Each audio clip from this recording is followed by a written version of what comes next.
Cucu, seja bem-vindo ao canal Livro Comentado. Nesse momento, estamos fazendo a leitura do livro Os Miseráveis, de Victor Hugo. Eu sou Nilma Oliveira. No capítulo 6, deixe-me te apresentar Jean Valjean. Era noite, já passava da meia-noite e todos na casa estavam dormindo. Mas, no meio da madrugada, Jean Valjean despertou. Ele era de uma família de camponeses de Brie. Na infância, não aprendeu a ler. Quando jovem, trabalhou como podador de árvores, à Farrevole. Sua mãe chamava-se Jeanne. Seu pai, Jean Valjean, ou Vlajon, uma contração de Voilà, Jean. Jean Valjean era de um caráter pensativo, mas sem parecer triste, o que é próprio da natureza de pessoas afetuosas.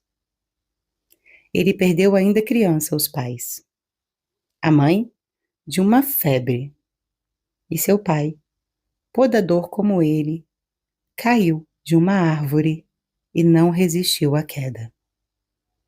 Sobraram então João e sua irmã mais velha, que nesse momento estava casada e tinha 7 filhos. Então essa irmã acolheu a João. Ela e o marido cuidaram dele. Ele pôde morar na casa deles, fazer parte da família. Claro, ele sempre a ajudou nas contas de casa. A vida não era fácil. Todo mundo tinha que fazer o seu possível. Eram 7 crianças. E enquanto seu marido foi vivo, assim foi. Mas, após a morte do cunhado, João se tornou o chefe da família. A irmã, viúva, com 7 filhos, já dito, o mais velho com 8 anos e o último com apenas 1 ano. Então, João substituiu o pai e apoiou a irmã que cuidou dele. O fez como um dever. E assim, ele desperdiçou a sua juventude com um trabalho árduo e mal pago. Ele nunca namorou. Nunca. Ninguém soube que ele estava flertando ou saindo. Nunca. João não teve tempo para se apaixonar. À noite, quando ele voltava do trabalho, cansado, exausto, ele tomava sua sopa sem muita conversa, em silêncio, com a cabeça quase enfiada no prato. Seus longos cabelos escondiam seus olhos. Como se João não visse nada ao redor dele. Não muito longe dali, tem a fazenda de Marie Claude. E às vezes, as crianças Valjean iam até ali e mentiam a Marie Claude, dizendo que a mãe os enviava para comprar 1 litro de leite fiado. E depois, essas pobres criaturas bebiam esse leite escondidos atrás dos arbustos, disputando a garrafa entre eles, quase desesperados de fome. Se a mãe soubesse essa vigarice, eles seriam seguramente castigados severamente. Mas João, ele sempre pagava e não dizia nada à sua irmã, para assim evitar que os sobrinhos não fossem punidos. Ele era assim, bruto e doce. No período de podas, ele ganhava 24 sul por dia. Fora isso, ele trabalhava nas fazendas, nas colheitas, nos campos. Ele fazia o que podia e como podia. Sua irmã até que tentava trabalhar, mas com 7 filhos pequenos era quase impossível. Era um triste grupo que a miséria abraça e aperta, pouco a pouco. Aquele inverno, quando o frio chegou, foi rude. A neve caiu sem parar e João não pôde trabalhar e faltou o pão. Faltou o pão. E eram 7 crianças.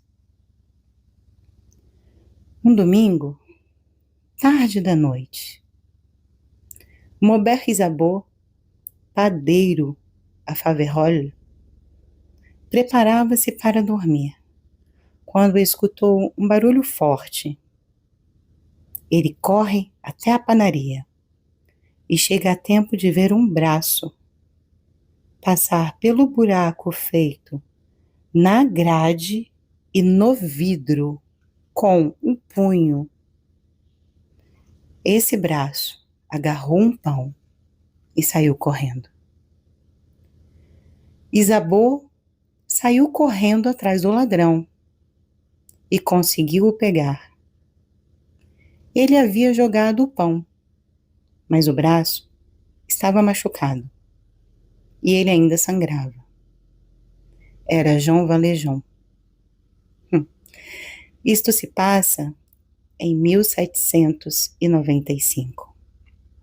Jean é levado aos tribunais por roubo com efração à noite em uma casa habitada. Era grave. Jean era um pouco braconnier. Isto é, ele tinha um fuzil e caçava ilegalmente fora da temporada autorizada.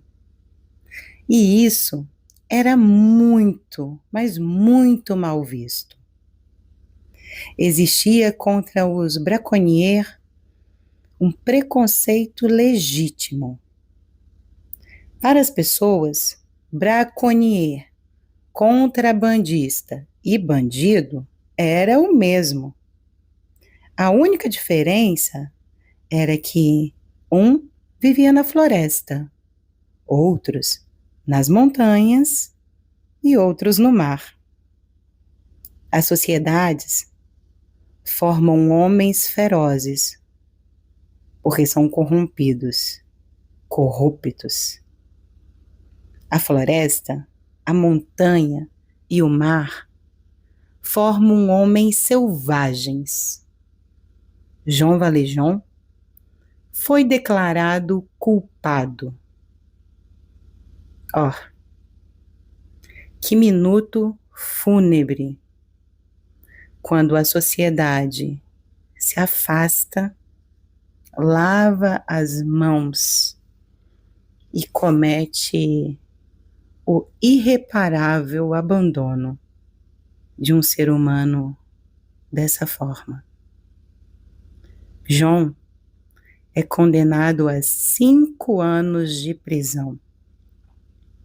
Isso quer dizer, ele foi condenado a uma prisão com trabalhos forçados.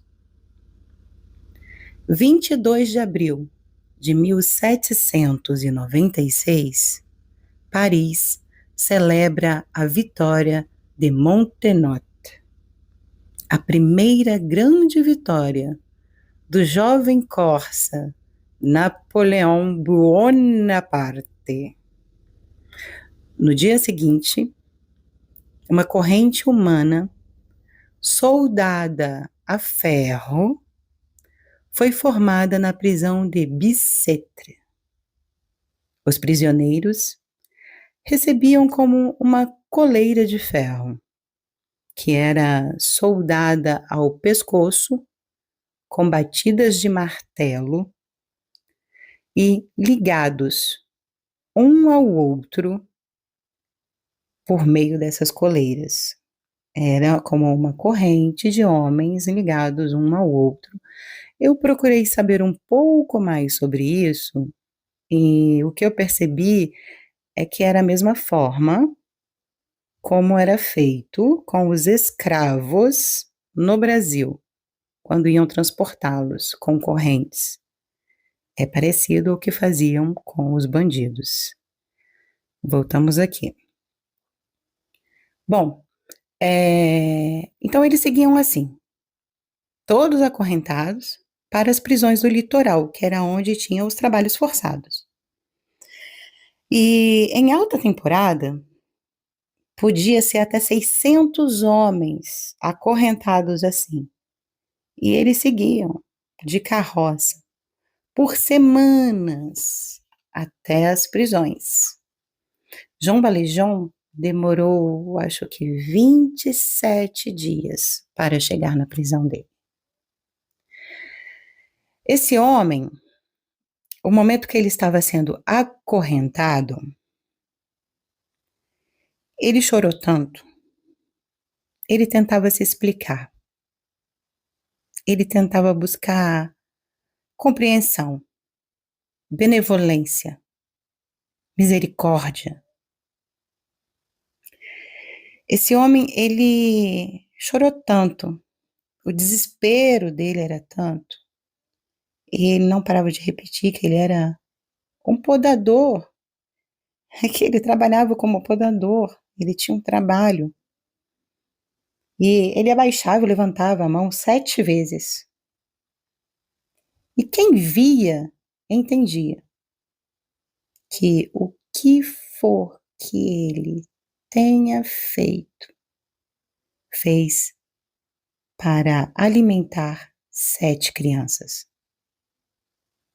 Essa cena ficou gravada na memória de um dos carcereiros, que hoje, com 90 anos, nos conta essa história. Sim, João Valjean é real, existiu. E ele foi realmente condenado a 5 anos por roubar um pão para alimentar os 7 filhos de sua irmã viúva. A Toulon, ele veste a casaca vermelha. E tudo se desfaz de trás dele. A sua antiga vida não existe mais. Nem o nome dele existe mais.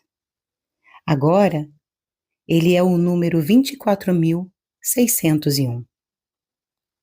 O que aconteceu com sua irmã? Quem vai cuidar dos seus sobrinhos? É sempre a mesma história. Essas pobres criaturas miseráveis, sem abrigo, sem proteção, sem quem os guie, quem os cuide, os aconselhe, sem quem os ame, sem quem se importe com eles, ficarão à própria sorte.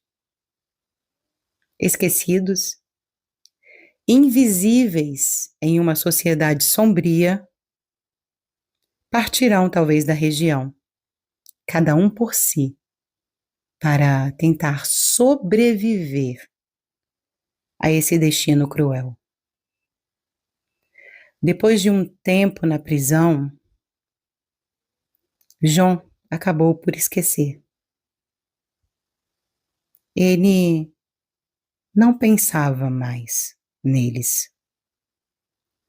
Antes havia uma ferida que sangrava, e agora existe uma cicatriz, e isso é tudo. No tempo que ele esteve na prisão, João só ouviu falar de sua irmã uma única vez. Era o seu quarto ano ali, e um conhecido disse ter visto sua irmã a Paris. Ela morava em uma casa pobre, na rua São Suplício, e só havia com ela uma criança, o último. Onde estavam os outros 6? Nem ela mesma sabia dizer. Ela trabalhava em uma impressora como dobradeira de brochura. Ela começava a trabalhar às 6 horas da manhã, mas a escola só abria às 7 horas da manhã. Então, a criança ela tinha que ficar 1 hora fora, na porta da escola, esperando a porta abrir. Por quê? Porque os colegas de trabalho da mãe acreditavam que o menino incomodava. Então, eles não gostavam que ele ficasse dentro.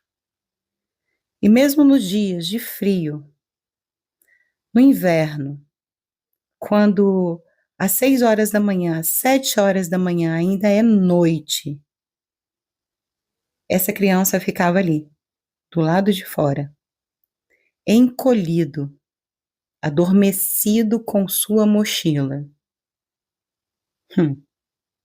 Os operários, eles viam o menino ali, mas mesmo assim, eles fingiam não ver. E, nas noites chuvosas, a porteira do local o recolhia em sua guarita. Era um lugar pequeninho, só cabiam 2 cadeiras. Mas ele dormia ali, em uma das cadeiras, agarrado com o seu gato, para estar quentinho até a escola abrir. E isso foi tudo o que ele soube de sua irmã.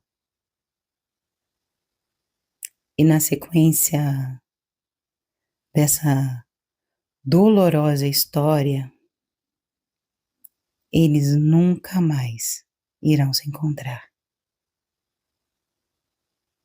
Alguns meses depois, João foge. Ele vagou durante 2 dias, tentando se orientar. Mas ao mesmo tempo, o medo o perseguia. Ele foi capturado na segunda noite, sem comer nem dormir. Ele só caminhou. O tribunal o condenou a 3 anos suplementares. No 6º ano, ele fugiu outra vez. Foi encontrado na mesma noite. Resistiu à prisão. O tribunal o condenou a mais 5 anos de prisão. No 10º ano, ele fugiu outra vez. E tampouco deu certo. Só conseguiu mais 3 anos de prisão suplementares. No 13º ano, ele tentou, pela última vez, e foi condenado a outros 3 anos de prisão suplementares por 4 horas de liberdade. Um total de 19 anos. Em outubro de 1815, ele foi liberado. Ele entrou lá em 1795 por roubar um pão. O roubo de um pão foi o ponto de começo do desastre de um destino. João Valjean entrou na prisão gemendo e chorando. E ele saiu impassível. Ele entrou desesperado e saiu sombrio. O que aconteceu então com sua alma? Essas pessoas que ele tanto amou, hoje eram só uma lembrança dolorosa, uma cicatriz.